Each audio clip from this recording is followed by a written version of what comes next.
Selamat pagi pemirsa LDS TV, saya Vinda Sela akan menemani Anda selama 30 menit ke depan di acara LDS TV dalam sepekan.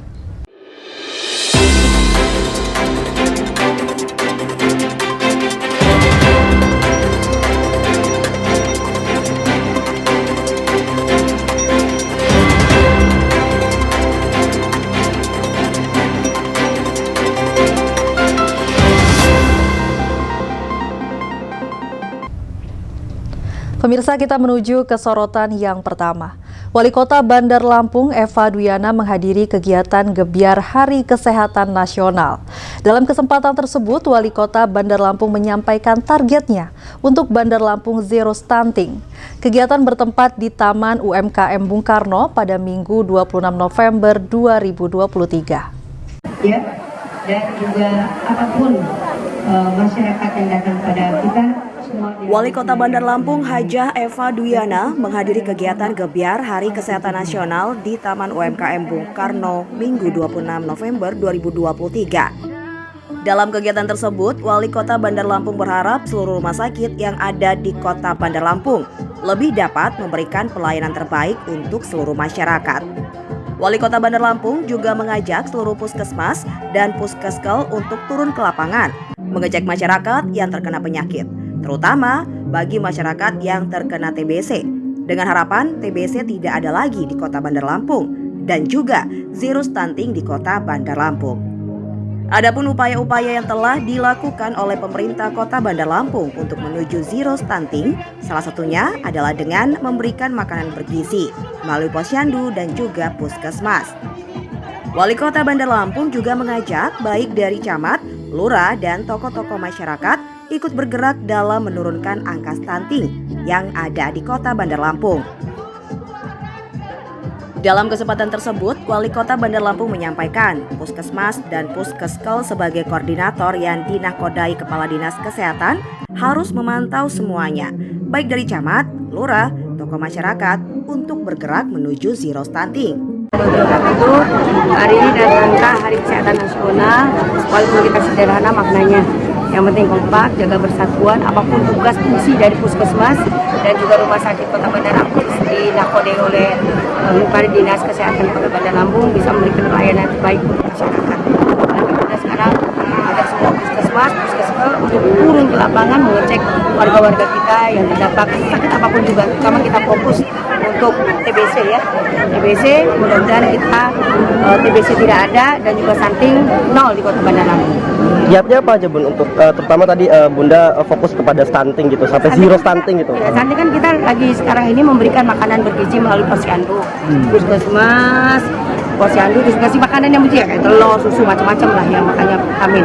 Nah ini koordinator sini puskesmas dan juga puskeskel harus memantau dengan dinakodai oleh Kepala Dinas Kesehatan. Kenapa?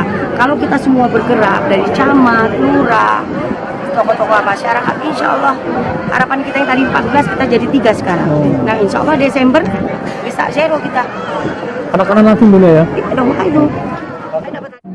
Dari Bandar Lampung, kontributor LDS TV mengabarkan.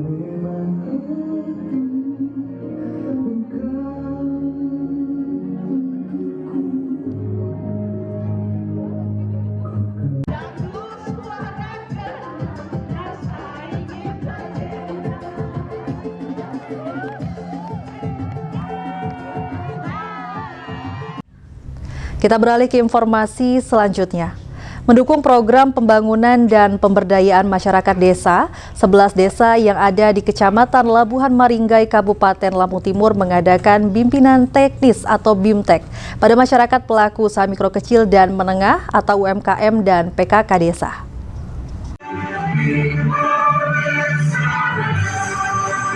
Program Pembangunan dan Pemberdayaan Masyarakat Desa P3MD tahun anggaran 2023. Selain untuk pembangunan fisik, 11 desa yang ada di Kecamatan Labuhan Maringgai, Kabupaten Lampung Timur menganggarkan untuk bidang pemberdayaan masyarakat desa dengan mengadakan bimbingan teknis atau BIMTEK pada masyarakat pelaku usaha mikro kecil dan menengah atau UMKM dan PKK desa di penginapan Ios Homestay Desa Karya Makmur Kecamatan Labuhan Maringgai. Program Pembangunan Pemberdayaan Masyarakat Desa adalah program pemerintah pusat melalui dana desa yang bersumber dari anggaran pendapatan dan belanja negara atau APBN. Selain program tersebut untuk pembangunan infrastruktur, juga untuk pemberdayaan masyarakat yang bertujuan meningkatkan kualitas masyarakat dalam berbagai bidang. Salah satunya bidang usaha mikro, kecil, dan menengah. Dalam BIMTEK UMKM yang dilaksanakan selama 2 hari, banyak yang disampaikan oleh narasumber. Selain menyampaikan tentang merintis usaha, mengolah berbagai makanan, dan membuat sertifikat halal, pemasaran, dan banyak materi lain yang disampaikan. Selama 2 hari, diadakan pelatihan untuk BIMTEK UMKM. Pelaku usaha yang ada di desa dan yang ada di Kecamatan Labuan Maringgai diberikan pelatihan dan kedepannya UMKM yang ada di desa bisa berkembang. Harapannya kepada para peserta BIMTEK agar ilmu yang diperoleh bisa dimanfaatkan dengan baik. Banyak, Pak. Hari Sabtu 25 November dan 26 November kita mengadakan kegiatan pelatihan UMKM. Jadi pelaku-pelaku usaha yang di desa kita latih agar kedepannya UMKM yang ada di desa ini bisa berkembang, tidak hanya jalan di bawah, bisa berkembang lebih baik. Syukur-syukur kedepannya bisa menjadi pengusaha-pengusaha yang sukses. Untuk peserta sendiri, Pak? Peserta dari 11 desa berjumlah 33 orang. Dan kesemuanya pelaku UMKM. Berarti untuk selain untuk fisik, untuk pemberdayaan juga, Pak, di dana desa. Iya.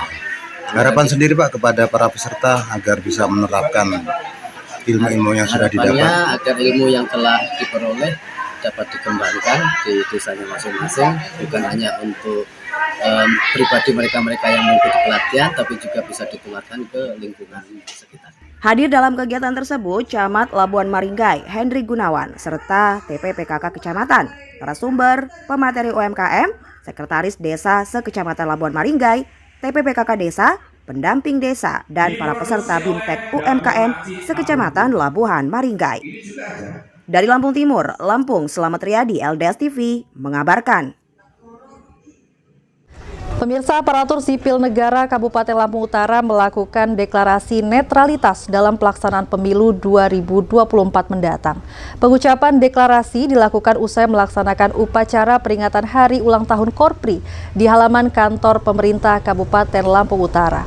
Usai pengucapan deklarasi dilakukan penandatanganan isi deklarasi oleh sekretaris daerah dan beberapa perwakilan.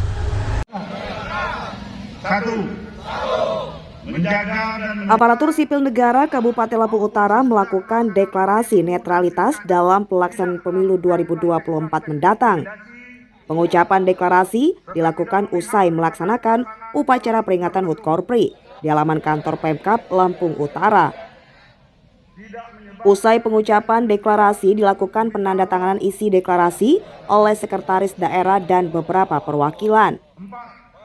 Dalam deklarasi ini menyebutkan ASN Lampung Utara harus menjaga dan menegakkan prinsip netralitas pegawai dalam melaksanakan fungsi pelayanan publik baik sebelum, selama, maupun sesudah pelaksanaan pemilu dan pilkada tahun 2024. Menghindari konflik kepentingan, tidak melakukan praktik-praktik intimidasi dan ancaman kepada pegawai dan seluruh elemen masyarakat, serta tidak memihak kepada pasangan calon tertentu.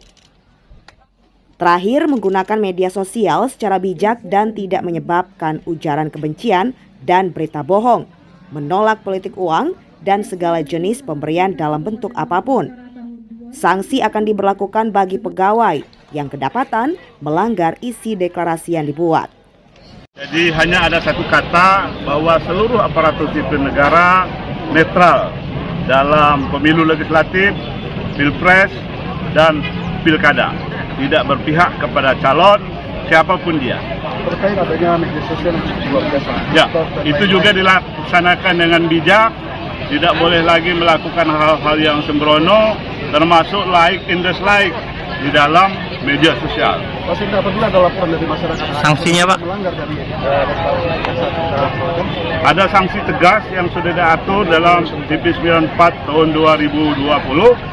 Dan surat edaran bersama yang ditandatangani oleh Mendagri, Kemenpan RB, KPU, dan Bawaslu.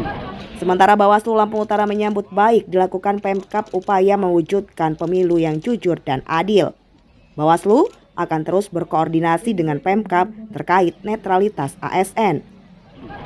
Semoga deklarasi ini bukan hanya penyampaian saja, tapi bisa dilakukan sebaik-baiknya menyambut pemilu kita dan mensukseskan pemilu dan pilkada serentak. Deklarasi netralitas ASN dalam pemilu merupakan salah satu rangkaian dalam HUT Korpri tahun ini.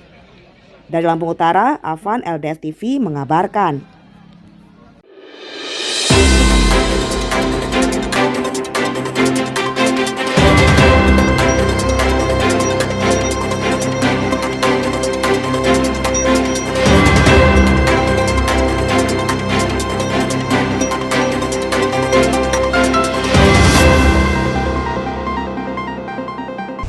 Terima kasih Anda masih bersama kami di acara LDS TV dalam sepekan. Pemirsa, Kabupaten Lampung Barat merupakan daerah yang memiliki perkebunan kopi rakyat terluas di Indonesia. Banyak warganya membuka home industri pembuatan kopi. Nah, satu di antaranya ialah Puji Lestari atau yang akrab disapa dengan nama Puput. Seorang ibu rumah tangga asal Pekon Kubu Liku Jaya dengan usaha kopinya yang diberi nama Rafa Coffee Robusta. Kabupaten Lampung Barat merupakan daerah yang memiliki perkebunan kopi rakyat terluas, yakni 54,106 hektar atau 34,5% dari luas areal perkebunan kopi yang ada di Provinsi Lampung. Dengan potensi ini, kabupaten yang pernah diguncang gempa tahun 1994 ini menjadi salah satu penyumbang kopi terbanyak di Indonesia yang menempatkan Provinsi Lampung pada urutan kedua produsen kopi terbesar setelah Provinsi Sumatera Selatan. Sedikitnya 70% lebih warga Lampung Barat berprofesi sebagai petani kopi dan menggantungkan hidupnya dari green bean jenis Robusta. Meski demikian, masih banyak petani kopi di wilayah tempat yang kondisi perekonomiannya memprihatinkan. Hal ini disebabkan produktivitas biji kopi yang tak seimbang dibanding luasan lahannya. Menangani permasalahan itu, berbagai upaya dilakukan sejumlah pihak untuk meningkatkan taraf perekonomian mereka dengan cara mengolah biji kopi menjadi produk kopi bubuk rumahan. Satu di antaranya ialah Puji Lestari atau lebih dikenal dengan Puput. Seorang ibu rumah tangga asal Pekon Kubu Liku Jaya, Kecamatan Batu Ketulis ini memulai bisnis home industri kopi Robusta sejak 2018 silam. Usaha rumahannya diberi nama Rafa Coffee Robusta. Kini telah mampu memproduksi kopi bubuk siap jual sebanyak 30 hingga 50 kg per pekannya. Setiap hendak produksi, Puput membeli bahan baku biji kopi pilihan kepada tengkulak di dekat kediamannya, seharga Rp40.000 per kilogram. Sampai di rumah, ibu dua anak ini langsung mencuci bersih biji kopi hingga siap masuk proses penggorengan. Setelah proses sangrai yang memakan waktu antara 20 hingga 25 menit, lanjut ke proses penggilingan kopi menjadi bubuk. Usai ditiriskan selama beberapa menit, kopi bubuk siap untuk dikemas. Home industri Rafa Coffee Robusta memiliki 5 ukuran kemasan, diantaranya 100 gram, 200 gram, 250 gram, 500 gram hingga 1 kilogram. Dengan cara ini, Puput mampu meningkatkan harga jual biji kopi mentah yang semula hanya Rp40.000 per kilogram menjadi Rp80.000 per kilogramnya.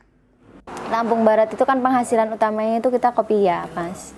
Jadi dari situ terus kalau misalnya kita langsung jual, kita kopi itu langsung jual dari petani langsung dijual itu kan mungkin harganya segitu-segitu aja gitu loh Pak. Tapi kalau misalnya kita proses lagi jadi kopi bubuk, mungkin di situ akan mendapatkan nilai tambah yang lebih lah dari kita jual biasa gitu.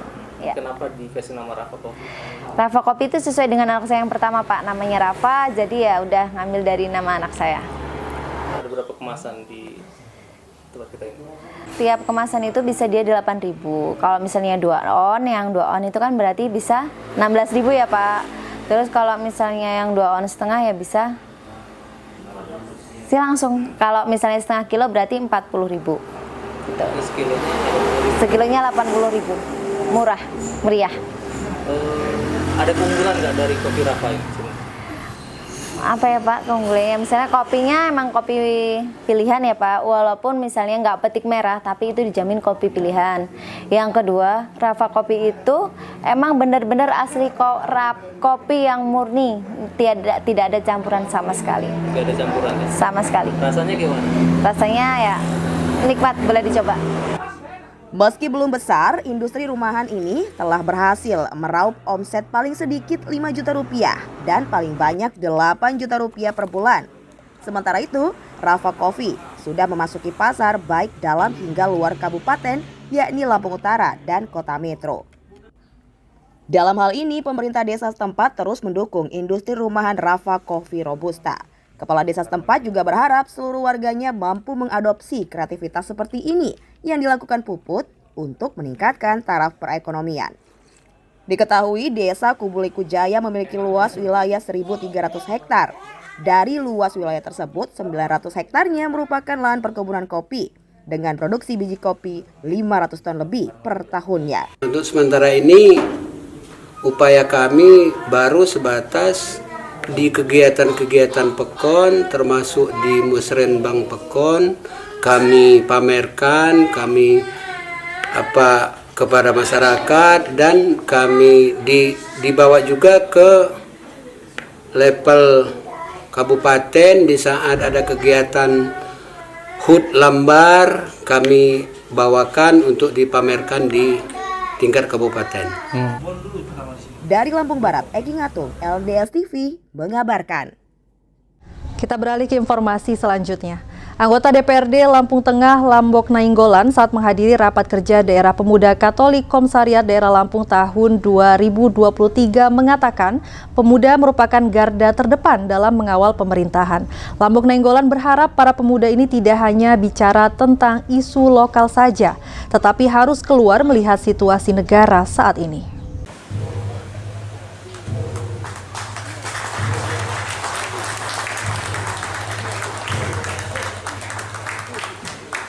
Anggota DPRD Lampung Tengah Lambok Nainggolan saat menghadiri rapat kerja Daerah Pemuda Katolik Komisariat Daerah Lampung tahun 2023 mengatakan, pemuda adalah garda terdepan dalam mengawal pemerintahan. Untuk itu diperlukan peran aktif dari para pemuda untuk ikut ambil bagian sesuai dengan perannya demi kemajuan Indonesia ke depan. Sabtu 25 November 2023. Pihaknya sangat mengapresiasi Rakerda Pemuda Katolik Lampung Komisariat Daerah Lampung. Ini menunjukkan eksistensi para pemuda yang memiliki potensi berperan aktif dalam organisasi. Lambok Nainggolan berharap para pemuda ini tidak hanya bicara tentang isu lokal saja, namun harus keluar melihat situasi negara saat ini yang penuh dinamika, sehingga menguras energi semua golongan. Untuk itulah, pemuda diminta dapat menunjukkan eksistensinya, menyampaikan isu-isu strategis yang dapat membangun bangsa lebih baik lagi. Pemuda itu merupakan orang-orang yang bisa punya peran aktif lah ya, ikut ambil bagian sesuai dengan peranannya. Karena kaum muda ini kan menjadi garda terdepan ya, untuk menjadi pengawal ya, pengawal perjalanan pemerintahan dan juga perjalanan demokrasi di negara kita ini. Karena mereka ini adalah orang-orang yang masih punya idealisme yang tinggi, yang memang belum terkontaminasi dengan isu-isu. Saya secara pribadi sangat mengapresiasi rapat kerja daerah Komda Lampung tahun 2003 yang dilaksanakan pada hari ini. Artinya ini menunjukkan eksistensi para kaum muda dalam berpartisipasi dan ikut serta dalam perjalanan ya, organisasi ya, sebagai orang-orang yang punya potensi dalam ikut terlibat aktif dalam pengembangan daerah Lampung secara khusus dan juga secara umum untuk Indonesia. Harapan itu, Mas? Harapan saya sih pemuda Katolik ini tidak hanya bicara masalah isu-isu lokal ya, tetapi mereka juga harus mau keluar ya, mau keluar menunjukkan eksistensi mereka ya, terhadap situasi negara kita sekarang. Karena kalau kita melihat situasi negara kita sekarang kan ya memang sesuai dengan seluruh dinamikanya menguras energi ya, baik kaum muda, kaum milenial maupun generasi Z. Ya. Jadi kita prihatin ya melihat perjalanan demokrasi kita sekarang itu dengan pemilu sekarang ini ya, yang menguras tenaga pikiran para kaum muda. Maka kaum muda saya kira harus berani menunjukkan idealisme mereka, menyampaikan isu-isu strategis, isu-isu yang bisa membangun bangsa ini ke depan menjadi lebih baik. Dari Lampung Tengah, kontributor LDS TV mengabarkan.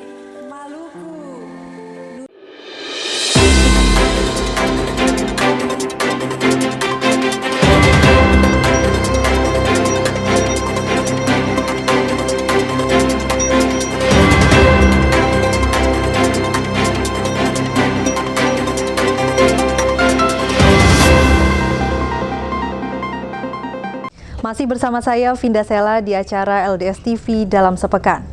Pemirsa, Lembaga Pemasyarakatan Lapas Kelas 2A Kota Metro menerima titipan 2 narapidana kasus terorisme dari Cikeas, Bogor, Jawa Barat. Napiter tersebut masing-masing berinisial AG yang berasal dari Pesawaran dan AR warga Bandar Lampung dengan vonis hukuman 3 tahun kurungan bui dan mereka dinyatakan bersalah akibat jaringan terorisme Jamaah Islamiyah. Lembaga Pemasyarakatan Lapas Kelas 2A Kota Metro menerima titipan 2 narapidana kasus terorisme dari Cikeas, Bogor, Jawa Barat. Napiter tersebut masing-masing berinisial IG, asal Pesawaran dan AR warga Bandar Lampung, dengan vonis hukuman 3 tahun kurungan bui. Mereka dinyatakan bersalah terlibat jaringan terorisme Jamaah Islamiyah atau JI. Kasubag Tata Usaha Lapas Kelas 2A Nefrizon Rabu siang menyebut keduanya dipindah dari Lapas Bogor ke Kota Metro Selasa pekan lalu 22 November 2023. IG dan AR hanya tinggal menyisakan masa hukuman sekitar 9 bulan setelah dipenjara sejak Agustus 2021 lalu. Menurutnya, kedua telah mengikuti pembinaan deradikalisasi BNPT dan mengucap ikrar setia NKRI serta telah berbaur dengan warga binaan lain. Oh, ya, tentang Napiter memang benar, kedatangan Napiter dari rutan Cikeas, kita Lapas Metro mendapat kiriman Napiter sebanyak 2 orang. Jadi mereka berdua sekarang ini dari rutan Cikeas itu memang sudah divonis 3 tahun, putusan dengan hukuman 3 tahun.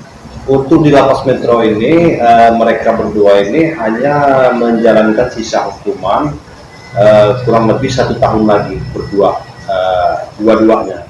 Dari Metro, kontributor LDS TV mengabarkan. Pemirsa, Bawaslu Metro mengingatkan peserta pemilu agar mematuhi PKPU nomor 15 tahun 2023 soal kampanye pemilu. Terkait pelaksanaan kampanye tanpa mengantongi STTP, Bawaslu bakal menindak tegas peserta pemilu yang melanggar aturan.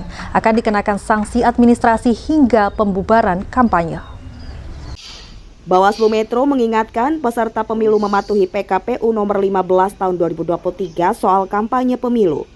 Dalam hal ini, menindaklanjuti jadwal masa kampanye pertanggal 28 November 2023 hingga 10 Februari 2024. Hendro Saputro selaku Kordif Hukum dan Pencegahan menegaskan setiap calon harus tertib administrasi, termasuk mengantongi surat tanda terima pemberitahuan STTP saat mengumpulkan massa. Peserta pemilu bertanggung jawab bagi kelancaran, keamanan, dan ketertiban jalannya kampanye. Tim kampanye wajib menyampaikan pemberitahuan tertulis terkait kampanye maupun pertemuan terbatas kepada aparat kepolisian yang ditembuskan ke KPU dan Bawaslu setempat. Bawaslu bakal menindak tegas pelaksanaan kampanye tanpa mengantongi STTP, mulai dari sanksi administrasi hingga pembubaran kampanye. Kami bersama-sama Bawaslu, jajaran kecamatan, PKD, semua ini sangat siap dalam hal ini adalah mengontrol bagaimana teman-teman peserta pemilu ini melakukan kampanye. Dan jangan lupa surat STTP dari kepolisian itu harus wajib terbit sebelum mereka kampanye, yang harus ditembuskan oleh Bawaslu. Nah, ketika nanti tidak ada penerbitan soal STTP dari kepolisian, maka kami akan bubarkan. Karena ini sudah diatur ya, kemudian teman-teman peserta pemilu harus tertib. Ya, kalau tidak tertib itu nanti akan kami jadikan temuan dan kemudian itu saya hentikan kalau masih melakukan kampanye ya. Karena kami tetap dasar kita adalah STTP. Kalau sudah itu di ketentuan-ketentuan itu sudah dipenuhi, monggo, karena ini memang masa kampanye, monggo saja. Dari Kota Metro, kontributor LDS TV mengabarkan.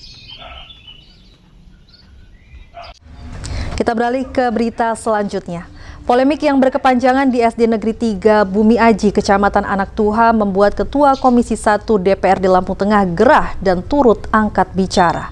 Dirinya mengatakan akan berkoordinasi dan memanggil pihak dinas dan kepala sekolah dalam waktu dekat.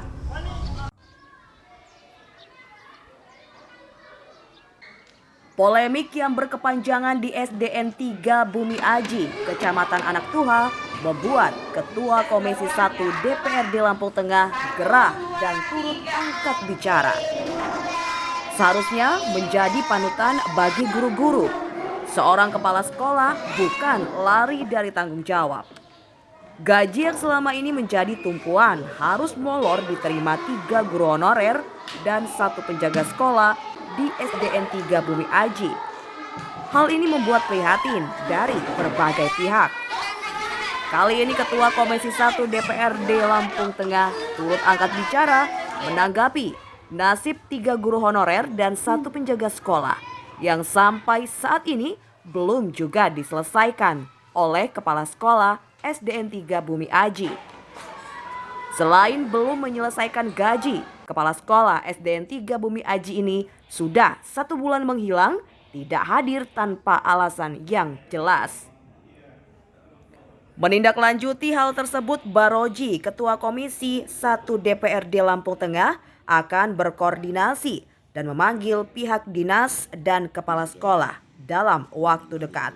Ini sudah mendengar itu monitor terkait apa yang dilakukan oleh oknum kepala sekolah ya di Kabupaten Lampung Tengah ini. Tentu sebagai Ketua Komisi 1 saya berharap kepada dinas instansi terkait untuk bisa segera menindaklanjuti terkait oknum-oknum kepala sekolah yang nakal. Bahkan yang kami dengar adalah beberapa tunjangan guru honorer melalui dana bos yang ada itu sampai 5-6 bulan belum disalurkan kepada guru-guru yang ada di sekolah tersebut. Jadi tentu nanti kami akan selalu monitor. Nanti mungkin kami juga akan melakukan konsolidasi dengan Komisi 4 DPRD Kabupaten Lampung Tengah agar bisa menindaklanjuti terkait kenakalan dalam tanda kutip yang dilakukan oleh oknum kepala sekolah tersebut. Ya, nanti saya akan Komisi 1 akan koordinasi dengan Komisi 4. Secepatnya saya rasa ini bisa kita lakukan pemanggilan karena saya rasa ini juga tidak boleh terjadi di wilayah lain. Jadi kami nanti akan secepatnya memanggil, meminta klarifikasi terkait apa yang terjadi di sekolah tersebut. Sampai saat ini kepala sekolah sudah dihubungi dan tidak pernah datang ke kantor, kurang lebih selama 1 bulan. Dari Lampung Tengah, kontributor LDS TV mengabarkan.